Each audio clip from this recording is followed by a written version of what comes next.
పెద్ద ఎత్తున బోగస్ ఓట్లు నమోదు చేయడం కొత్తేమి కాదు. ఇందులో ఆ పార్టీ ఈ పార్టీని మినహాయింపు కూడా లేదు.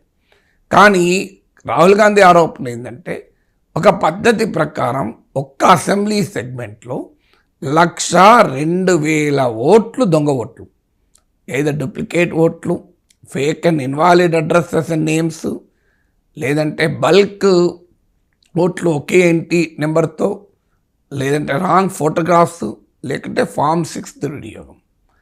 సో ఇన్ని రకాల ఓట్ల చోరీ జరిగింది అనేది నిర్దిష్టంగా ఆరోపణ.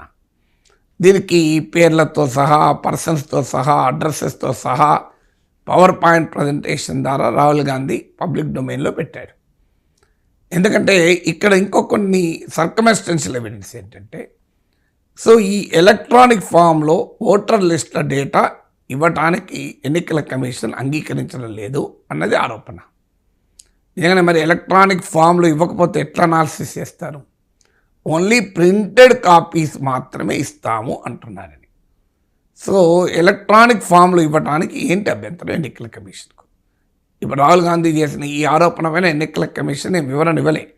మేము ఇవ్వమంటున్నామా, తీసుకోండి, ఎవరైనా తీసుకోవచ్చు ఎలక్ట్రానిక్ ఫామ్లో అని.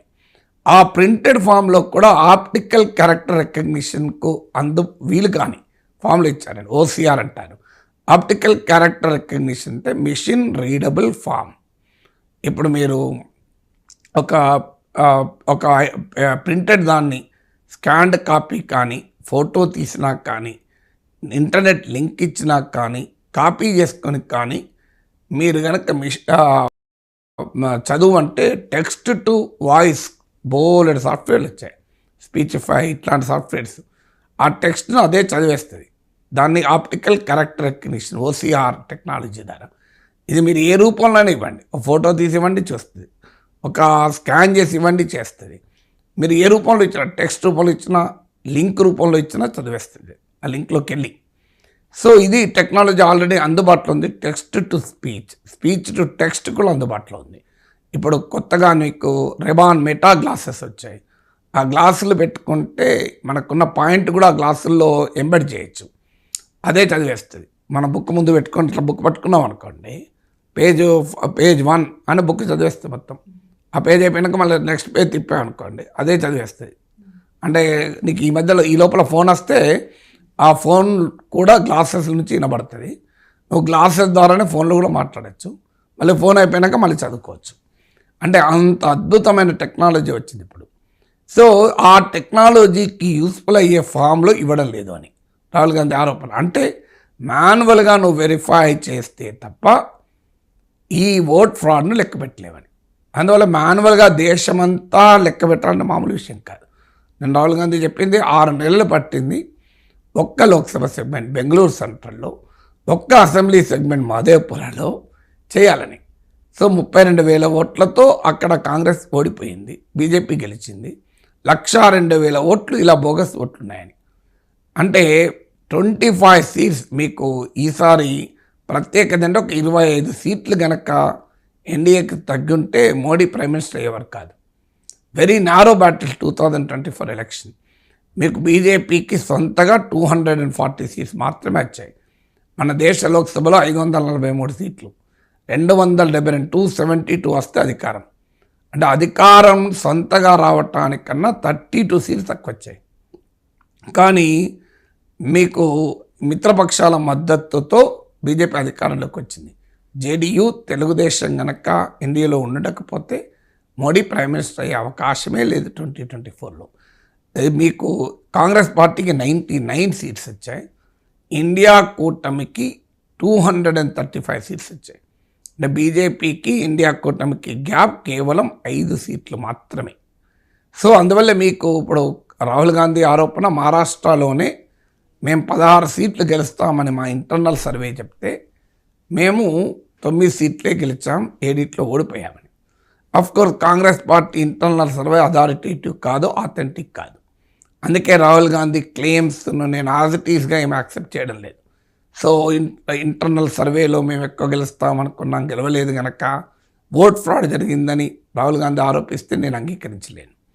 అలాగే మేము లోక్సభ ఎన్నికల్లో భారీగా గెలిచాం, మహారాష్ట్రలో, హర్యానాలో కూడా సగం సీట్లు గెలిచాం, అసెంబ్లీ ఎన్నికల్లో ఓడిపోయాం, ఇది దీనివల్ల ఓట్ల ఫ్రాడ్ జరిగింది అని ఎవరైనా అంటే అది కూడా తప్పే.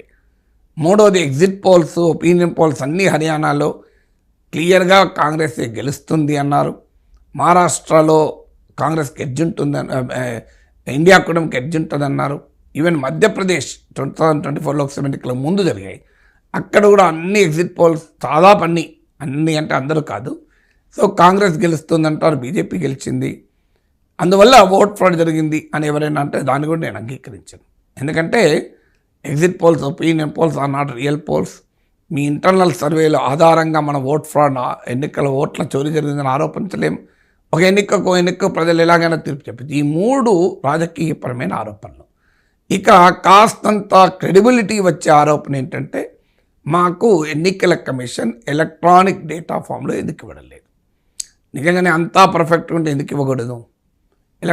ఎలక్ట్రానిక్ డేటా ఫామ్లో ఇస్తే ఇప్పుడు మహదేవ్పుర ఆపరేషన్ మహదేవ్పుర రాహుల్ గాంధీ ఏదైతే చేశాడో అలాంటి ఆపరేషన్కి 6 నెలలకు కాదు, ఒక్క మహదేవ్పుర అసెంబ్లీ సెగ్మెంట్ కాదు, దేశంలో 543 లోక్సభ సీట్లలో ఒక్కొక్క లోక్సభ సెగ్మెంట్లో 7 అసెంబ్లీ సీట్లలో ఈ రకంగా ఓవర్లాప్ అవుతున్న ఓట్లను, బోగస్ ఓట్లను, ఇన్వాలిడ్ ఓట్లను వితిన్ సెకండ్స్ గుర్తుపట్టచ్చు.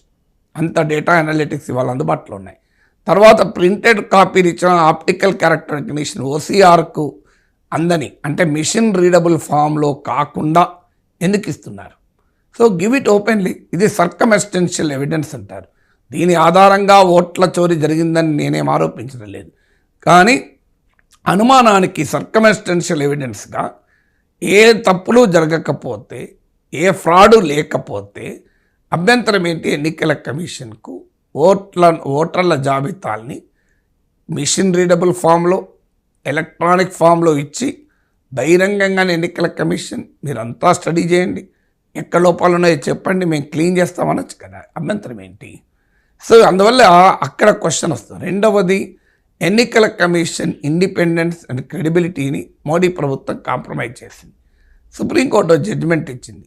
ఎన్నికల కమిషనర్సు అలాగే చీఫ్ ఎలక్షన్ కమిషన్ నియామకానికి ప్రభుత్వం ప్రతినిధుల సెర్చ్ కమిటీ ఉంటే, మెజారిటీ ప్రభుత్వ ప్రతినిధులే ఉంటే ఇండిపెండెంట్గా ఉండదు. అందువల్ల ఆ కమిటీలో సుప్రీంకోర్టు చీఫ్ జస్టిస్ కూడా ఉండాలి అని సూచించడంగా తీర్పు చెప్పింది. సుప్రీంకోర్టు తీర్పును కూడా అమలు కాకుండా చేస్తూ పార్లమెంట్లో చట్టం చేసి ఎలక్షన్ కమిషనర్, చీఫ్ ఎలక్షన్ కమిషనర్ల నియామకంలో ప్రభుత్వనిదే పైచేయి ఉండేలా చేశారు. ఇవాళ ఉన్న పరిస్థితి ఏంటంటే ప్రభుత్వమే ఒక రకంగా వాళ్ళని ఎంపిక చేసుకుంటుంది. అందువల్ల ఆరోపణే ప్రభుత్వం పైన. ఆరోపణ ఏంటి? బీజేపీ ఎన్నికల కమిషన్ కొల్యూడై భయంకర ఓట్ల చోరీకి పాల్పడింది అన్నది ఆరోపణ.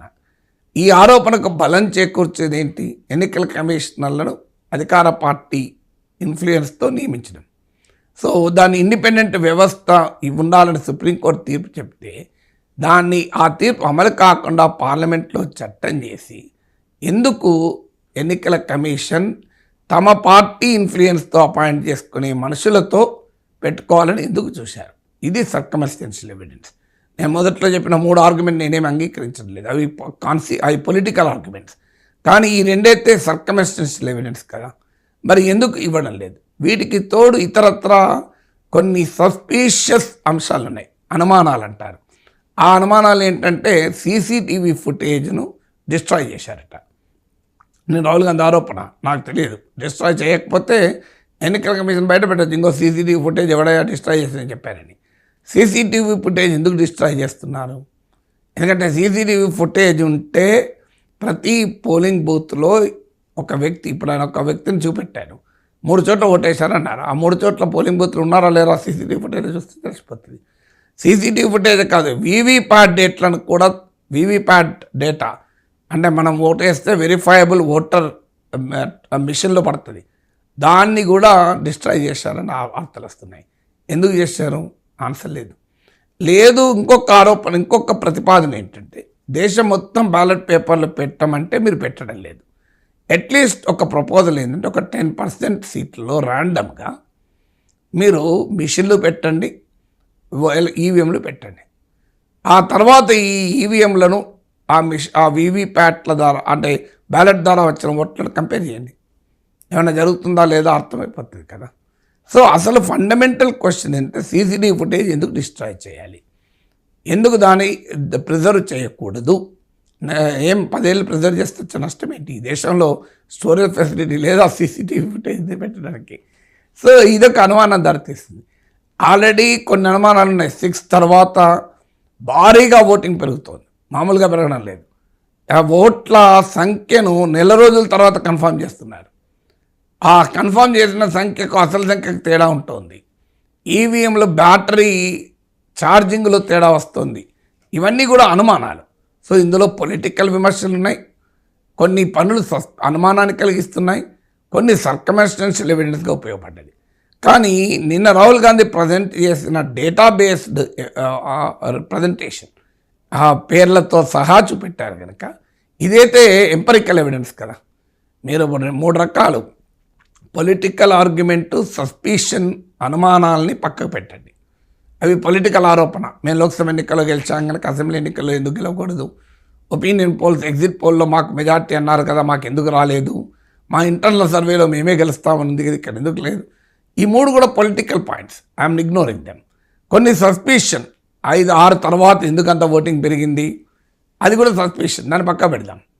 కానీ సర్కమ్స్టాన్షియల్ ఎవిడెన్స్, ఎలక్ట్రానిక్ ఓటింగ్ మిషన్లో ఎలక్ట్రానిక్ ఫామ్లో ఓటర్ల జాబితా ఎందుకు ఇవ్వడం లేదు, మిషన్ రీడబుల్ ఫామ్లో ఓటర్ల జాబితా ఎందుకు ఇవ్వడం లేదు, సీసీటీవీ ఫుటేజ్ ఎందుకు డిస్ట్రాయ్ చేస్తున్నారు, ఈ 3 సర్కమ్స్టాన్షియల్ ఎవిడెన్స్. దీనికన్నా ఇంకా ముఖ్యమైన సర్కమ్స్టాన్షియల్ ఎవిడెన్స్ ఎన్నికల కమిషనర్ల నియామకంలో ప్రభుత్వ ఆధిపత్యం ఉండేలా ఎందుకు పార్లమెంట్లో చట్టం చేసి మార్చుకున్నారు. ఇక అన్నిటికీ మించి నేను రాహుల్ గాంధీ ప్రజెంట్ చేసిన ఎంపరికల్ ఎవిడెన్స్, క్లియర్గా డూప్లికేట్ ఓటర్లు, ఇన్వాలిడ్ అండ్ ఫేక్ అడ్రస్లు, fake names, fake father names, అలాగే మీకు బల్క్ ఓటర్లు ఒకే చోట 80 ఓట్లు ఉన్నట్లు ఒకే రూమ్లో, ఒకే గది, సింగిల్ రూమ్ ఇంట్లో, అలాగే మీకు ఒకే వ్యక్తి రాంగ్ ఫొటోస్తో వివిధ చోట్ల ఎన్రోల్ అయి ఉండడము, ఒకే వ్యక్తి వివిధ చోట్ల ఓటు వేయడము, ఫామ్ 6 ఒక చోట 70 ఏళ్ళ యువతి కూడా ఒక చోట 70 ఏళ్ళ ఓటర్గా ఉండడం, ఒక చోట ఫామ్ 6 ద్వారా యంగ్ ఓటర్గా నమోదు కావడం, ఇవైతే ఎంపరికల్ ఎవిడెన్స్ కదా. ఈ ఎంపరికల్ ఎవిడెన్స్ నన్ను ఎన్నికల కమిషన్ పరిగణలోకి తీసుకోవాలి కదా. అందుకే ఇది నేనేమి ఎన్నికల ఓట్ల ఫ్రాడ్ జరిగిందని రాహుల్ గాంధీ చెప్పిందంతా నిజమని అనడం లేదు. కానీ ఈ ఎంపరికల్ ఎవిడెన్స్, సర్కమ్స్టాన్షియల్ ఎవిడెన్స్ మాత్రం తీవ్రమైన అనుమానాలకు కారణమవుతోంది. ప్రజాస్వామ్య క్రెడిబిలిటీని ప్రశ్నిస్తోంది. భారతదేశ స్వతంత్ర ఎన్నికల ప్రక్రియనే ప్రశ్నిస్తోంది. ఎందుకంటే ఫ్రీ అండ్ ఫెయిర్ ఎలక్షన్స్ అనేది భారత రాజ్యాంగం బేసిక్ స్ట్రక్చర్లో భాగం. ఫ్రీ అండ్ ఫెయిర్ ఎలక్షన్ లేకుండా డెమోక్రసీ లేదు. అందువల్ల ఫ్రీ అండ్ ఫెయిర్ ఎలక్షన్స్ పైనే క్వశ్చన్స్ రైజ్ చేస్తున్న అంశం ఇది. సో దీన్ని ఒక రాజకీయ ఆరోపణగా, రాజకీయ నాయకుడి ఫ్రస్ట్రేషన్గా ఎట్టి పరిస్థితుల్లో కొట్టిపారేలేం. లోతైన విచారణ జరగాలి, ప్రజాస్వామ్యాన్ని కాపాడుకోవాలి. ఇక రాహుల్ ఆరోపణలపై ఈసీ కూడా స్పందించింది. ప్రాపర్ ఫార్మాట్లో మీరు ఫిర్యాదు చేయండి, విచారణ జరిపిస్తామంటోంది. అంతేగాని ఆరోపణలతో దేశ ప్రజల్ని పక్కదోవ పట్టించకండి అంటూ ఈసీ స్పందించింది. సార్, ఈసీ రియాక్షన్ ఎలా చూడాలి? ఇప్పుడు ఎన్నికల కమిషన్ టెక్నికాలిటీస్ మాట్లాడుతోంది. అంటే ఎప్పుడైనా ఒక ఓటర్ల జాబితా పైన మనకు క్వశ్చన్స్ ఉంటే ప్రాపర్ ఫామ్లో ఉంటుంది, దానికి రూల్ ఉంటుంది. ఆ ఫామ్ కింద నువ్వు కంప్లైంట్ చేయొచ్చు, తప్పేం లేదు. కానీ ఎన్నికల కమిషన్ పనేంటి? Article 324 of the constitution of India ప్రకారం election commission is responsible for free and fair election. దానికి రాహుల్ గాంధీ ప్రెస్ కాన్ఫరెన్స్ పెట్టాల్సిన అవసరం లేదు, నాగేశ్వర్ మాట్లాడాల్సిన అవసరం లేదు టీవీలలో. That is the duty of the election commission. మీకు ఇప్పుడు కోర్టులు కూడా పేపర్లో వచ్చిన వార్తల్ని కూడా పిటిషన్లుగా తీసుకొని పబ్లిక్ ఇంట్రెస్ట్ లిటిగేషన్లు చేపడతాయి. చాలామంది తెలియదు, కోర్టులో కేసే వేయాల్సిన అవసరం లేదు. మనం కోర్టులో ఏ కేసు వేయకపోయినా పబ్లిక్ డొమైన్లో ఉన్న సమాచారం ఆధారంగా కోర్టులు కేసులు స్వీకరిస్తాయి. సుయో మోటో అంటారు దాన్ని. అంటే తనంతట తానే కోర్టులు పిఎల్ఎల్ను కూడా స్వీకరిస్తాయి. అంటే మీరు నేను పబ్లిక్ ఇంట్రెస్ట్ లిటిగేషన్ వేయడమే కాదు, 2-3 రకాల ఒకటి ప్రైవేట్ లిటిగేషన్. నాకు అన్యాయం జరిగింది, నాకు నష్టం జరిగిందని కోర్టుకు వెళ్ళచ్చు. ప్రజలకు నష్టం జరుగుతుంది, నాకు నష్టం జరగకపోవచ్చు. హైదరాబాదులో వరదల్లో భయంకర బీభత్సం 4-5 గంటలు ఒక్కొక్కరు వెయిట్ చేశారు. నేనేం వెయిట్ చేయలేదు, నేను ఇంట్లోనే ఉన్నాను. నేను ఇంట్లో ఉన్నా కూడా నేను కేసు వేయచ్చు, పబ్లిక్ ఇంట్రెస్ట్ లిటిగేషన్ అంటారు. నేనే స్వయంగా 5 గంటలు రోడ్డులో పైన చిక్కుకుని పోయాను, కేసు వేయచ్చు. అది ప్రైవేట్ లిటిగేషన్, నేనే నష్టపోయాను. నేను నష్టపోకపోయినా సమాజం నష్టపోయిందని కేసు వేయచ్చు, పబ్లిక్ ఇంట్రెస్ట్ లిటిగేషన్. నేనేం కేసు వేయలే, నష్టపోయినాను కేసు వేయలే, పబ్లిక్ ఇంట్రెస్ట్ వేయలే. పేపర్లో వచ్చిన వార్తాధారంగా హైకోర్టు సుమోటోగా టేకప్ చేయొచ్చు, పబ్లిక్ ఇంట్రెస్ట్ లిటిగేషన్గా తీసుకొని హైదరాబాద్లో ఎందుకు ఈ పరిస్థితి ఉంది అని ప్రభుత్వం నోటీసులు ఇవ్వచ్చు. అందువల్ల పబ్లిక్ డొమైన్లో ఉన్న సమాచారాన్ని ఎవరో ఓత్ తీసుకొని మీకు కంప్లైంట్ రూపంలో రాసిస్తేనే మేము పట్టించుకుంటాం అంటే ఏమైనా అర్థం ఉందా? ఇప్పుడు రోడ్డు మీద ఒక అతను కత్తితో ఇంకోని పైన అటాక్ చేస్తుంటాడు, అది ఒక పోలీస్ ఆఫీసర్ చూస్తాడు. అప్పుడు కేసు బుక్ చేస్తాడా చేయడా? లేదు నువ్వు కత్తితో నన్ను పొడిచావని అతను వచ్చి నాకు కంప్లైంట్ చేస్తేనే నేను చూస్తా అంటే అంగీకరిస్తారా? మీరు ఒక టీవీ ఛానల్ లేదా ఒక న్యూస్ పేపర్ ఆఫీస్ ఉంది, ఆఫీస్ ఎదురుగా ఒక రోడ్ యాక్సిడెంట్ జరుగుతుంది, కానీ పోలీసు ఒక press statement, there happened a road accident in front of so and so newspaper office, no and so TV office, ప్రధాన టీవీ కార్యాలయం ఎదుట, ప్రధాన పత్రికా కార్యాలయం జరగక జరిగిన ఘోర రోడ్డు ప్రమాదంలో 2 మరణించారు అని నాకు ప్రెస్ నోట్ వస్తేనే వార్త ఇస్తా. నా ఆఫీస్ గేటు ముందర జరిగినా నేను వార్త అయ్యా అంటే అని అర్థం ఉంటుందా? అసలు నీకు పబ్లిక్ డొమైన్లో ఉన్న సమాచారం కదా, దానికి రాహుల్ గాంధీ ఎందుకు? Forget about Rahul Gandhi. So public డొమైన్లో ఏ సమాచారం ఉన్నా అది నిజమా కాదా అని విచారణ చేపట్టడానికి ఎన్నికల కమిషన్కి ఇబ్బంది ఏంటి? దేశ ప్రజల్ని పక్కదో పట్టించకండి, మీరు మా ఎన్నికల అపవాదులు ఏంటి? Forget about Rahul Gandhi is a politician. ఒక రాజకీయ నాయకుడు ప్రతిదానికి కోర్టుకు పోయి వ్యవస్థలకు రిపోర్ట్ చేయాలని రూల్ ఏం లేదు, లేదు పొలిటికల్ డొమైన్లో పెడతాడు. నమ్మకం లేదనుకోండి, ఎన్నికల కమిషన్ చెప్పినా ఏం జరగదని, అప్పుడు ఏం చేస్తాడు? ఎన్నికల కమిషన్లు చెప్పినా ఏమీ జరగదని అనిపించినప్పుడు ఏం చేస్తాడు? పబ్లిక్ డొమైన్లో పెడతాడు.